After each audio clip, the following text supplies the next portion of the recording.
ಅಂದ್ರೆ ಒಂದೇ ಒಂದು ಡಿಫರೆನ್ಸ್ ಏನಂದ್ರೆ ನಾನು ಕೂಡ ಶಿವಣ್ಣ ಅವರ ಅಭಿಮಾನಿ, ಹಾಗಾಗಿ ಒಬ್ಬ ಅಭಿಮಾನಿ ನಿಮ್ಮನ್ನು ರೆಪ್ರೆಸೆಂಟ್ ಮಾಡಕ್ ವೇದಿಕೆಯಲ್ಲಿದ್ದೀನಿ. So thank you so much. ಇಷ್ಟು ದೊಡ್ಡ ರೆಸ್ಪಾನ್ಸ್ ಸಿಗ್ತಾ ಇದೆ ಟ್ರೈಲರ್ಗೆ. ನಿಮ್ಮ ಮುಖ ನೋಡಿದ್ರೆ, ನಿಮ್ಮ ರೆಸ್ಪಾನ್ಸ್ ನೋಡಿದ್ರೆ ನಮ್ಗೆ ಖುಷಿ ಅನಿಸ್ತಾ ಇದೆ.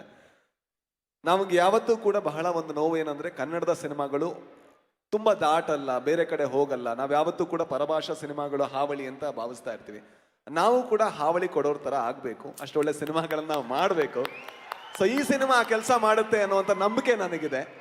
ಅರ್ಜುನ್ ಜನ್ಯ ಅವ್ರ ಜೊತೆ ಮೇ ಬಿ ಮೊದಲ ದಿವಸದಿಂದ ಇವತ್ತಿನ ತನಕ ನಾನು ಹೆಚ್ಚಿನ ಸಲ ಪ್ರತಿ ದಿವಸ ಮಾತಾಡಿದ್ದೀನಿ ಏನಾಗ್ತಿದೆ ಅಂತ. ಯಾಕಂದ್ರೆ ಈ ಸಿನಿಮಾದ ಒಬ್ಬ ವಿದ್ಯಾರ್ಥಿಯಾಗಿ ನನಗೆ ಬಹಳ ಕಲಿಯೋದಕ್ಕಿತ್ತು. ಈ ಸ್ಕೇಲಲ್ಲಿ ನಾವು ಯಾವತ್ತೂ ಆಪರೇಟ್ ಮಾಡೋಕ್ಕಾಗಲ್ಲ. ಸೊ ಅರ್ಜುನ್ ಜನ್ಯ ಅವರು ಬಹಳ ತಾಳ್ಮೆಯಿಂದ, ಬಹಳ ಪ್ರೀತಿಯಿಂದ ಈ ಸಿನಿಮಾನ ಹೆಣೆದಿದ್ದಾರೆ. ನಾನೊಬ್ಬ ನಿರ್ದೇಶಕ ಆದ ಕಾರಣ ಮೊದಲಿಗೆ ಅವರ ಹೆಸರನ್ನು ತಗೋತೀನಿ. ಸೊ ಅವ್ರಿಗೆ ತುಂಬ ಒಳ್ಳೇದಾಗಲಿ. ಸೊ ಅದು ನನ್ನ ಹಾರೈಕೆ. ಜೊತೆಗೆ ನಮ್ಮ ಪ್ರೊಡ್ಯೂಸರ್ ತುಂಬಾ ಮುಗ್ಧ, ತುಂಬಾ ಒಳ್ಳೆ ಮನುಷ್ಯ. ಜೊತೆಗೆ ಈ ಸಿನಿಮಾ ಬೇರೆ ಯಾರಾದರೂ ಇಷ್ಟು ಚೆನ್ನಾಗಿ ಮಾಡೋಕ್ಕಾಗುತ್ತೋ ಇಲ್ವೋ, ಅದು ಸ್ವಲ್ಪ ಕಷ್ಟ ಇತ್ತು. ಬಟ್ ಹಗಲು ರಾತ್ರಿ ಅವರು ಈ ಸಿನಿಮಾ ದುಡಿದಿದ್ದಾರೆ. ಅವರಿಗೂ ಬಹಳ ಒಳ್ಳೇದಾಗಬೇಕು. ಆ್ಯಂಡ್ ನನಗೆ ಬಹಳ ಖುಷಿ ಇರೋದೇನು ಅಂತ ಹೇಳಿದ್ರೆ, ನಾನು ಶಿವಣ್ಣ ಮತ್ತು ಉಪ್ಪಿ ಸರ್ ಇಬ್ಬರ ಅಭಿಮಾನಿ ಕೂಡ. ನಾನು ಅವರ ಪೋಸ್ಟರ್ಗಳನ್ನು ನೋಡಿಕೊಂಡು, ಸಿನಿಮಾ ನೋಡಿಕೊಂಡು, ನಾನು ಒಂದು ದಿವಸ ಸಿನಿಮಾ ಬರ್ತೀನಿ ಅಂತ ಯಾವತ್ತೂ ಅನ್ಕೊಂಡಿಲ್ಲ. ಈಗ ಸ್ಕ್ರೀನ್ ಶೇರ್ ಮಾಡಿದ್ದೀನಿ. ಆದರೆ ಖುಷಿ ಏನಂದ್ರೆ, ಯಾರೋ ಈ ಸಿನಿಮಾ ಮುಗಿದ ಮೇಲೆ ಕೇಳಿದ್ರು ಸ್ಟಾರ್ಸ್ ಜೊತೆ ಆ್ಯಕ್ಟ್ ಮಾಡಿದೆ ಹೇಗೆ ಅನಿಸ್ತು ಅಂತ. ನಾನು ಹೇಳಿದೆ ಸ್ಟಾರ್ಸ್ ಜೊತೆ ಆ್ಯಕ್ಟ್ ಮಾಡಿದೆ ಅಂತ ಅನಿಸಿಲ್ಲ, ಅದು ಅವ್ರ ದೊಡ್ಡತನ ಅಂತ.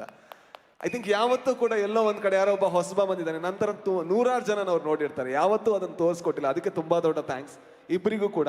ಆ್ಯಂಡ್ ಯಾವತ್ತೂ ಕೂಡ ಇದೇ ರೀತಿ ನಿಮ್ಮ ಕನ್ನಡ ಸಿನಿಮಾಗಳ ಸೇವೆ ಏನಿದೆ ಅದು ಸಾಗ್ತಾ ಇರಲಿ. ಯಾಕಂದ್ರೆ ನೀವು ತುಂಬ ಇಂಪಾರ್ಟೆಂಟ್. ಜೊತೆಗೆ ಸುಧಾರಾಣಿ ಮ್ಯಾಮ್ ನನ್ನ ತಾಯಿಯ ಫೇವ್ರೇಟ್, ಹಾಗೆ ನನ್ನ ಫೇವ್ರೇಟ್ ಕೂಡ. ಇವ್ರ ಬಗ್ಗೆ ಜಾಸ್ತಿ ನಾನು ಏನು ಹೇಳಲ್ಲ, ಯಾಕಂದ್ರೆ ನನ್ನ ಫ್ರೆಂಡು ಏನು ಹೊಗಳೋದು ಅವ್ರನ್ನ. ಸೊ ಪ್ರಮೋದ್ ಶೆಟ್ಟಿ. ಸೊ ಇಷ್ಟೇ ಕೇಳ್ಕೊಳ್ಳೋದು, ಈ ಸಿನಿಮಾ ಒಂದು ಹೊಸ ರೀತಿಯ ಸಿನಿಮಾ. ಇಲ್ಲಿ ಎಲ್ಲರನ್ನೂ ಕೂಡ ಹೊಸ ರೀತಿಯಾಗಿ ನೋಡ್ತೀರಾ, ಹೊಸ ರೀತಿಯಾಗಿ ಕತೆ ಕಟ್ಟಿದ್ದಾರೆ. ಸೊ ನಮ್ಮ ನಂಬಿಕೆ ಏನು ಅಂದರೆ, ಕನ್ನಡ ಸಿನಿ ಪ್ರೇಕ್ಷಕರು ಕೂಡ ಹೊಸತನಕ್ಕೆ ಹಪಹಪಿಸ್ತಿದ್ದಾರೆ ಅಂತ. ಅದೇನಾದರೂ ಆಗಿದ್ರೆ ಈ ಸಿನಿಮಾಗೆ ಒಂದು ಚಾನ್ಸ್ ಕೊಡಿ, ಖಂಡಿತ ನೀವು ರಿಗ್ರೆಟ್ ಮಾಡಲ್ಲ ಅಂತ ನಾವು ಪ್ರಾಮಿಸ್ ಮಾಡ್ತೀವಿ. Thank you so much. ಜೊತೆಗೆ ನೀವು ಕೊಟ್ಟಂತ ಒಂದು ಗಿಫ್ಟನ್ನು ನಾನು ನನ್ನ ಪ್ರೊಡ್ಯೂಸರ್ ಕೊಡಬೇಕು. 2 ನೋಟ್ ಇತ್ತು. ಸೂ ಫ್ರಮ್ ಸೋ ಈ ಸಿನಿಮಾ ಇಷ್ಟು ದೊಡ್ಡ ಯಶಸ್ಸಾಗೋದಕ್ಕೆ ನೀವು ಕಾರಣ. ಅದರ ಮೊದಲು ಬಂದಂಥ 2 ನೋಟನ್ನು ನಾನು ಇಟ್ಕೊಂಡಿದ್ದೆ. ಒಂದನ್ನು ಅರ್ಜುನ್ ಜನ್ಯ ಅವರಿಗೆ ಕೊಟ್ಟೆ, ಅದಕ್ಕಿಂತ ಡಬಲ್ ಯಶಸ್ಸಾಗಲಿ ಅಂತ ನಮ್ಮ ನಿರ್ಮಾಪಕರಿಗೆ ಕೊಡ್ತಾ ಇದ್ದೇನೆ.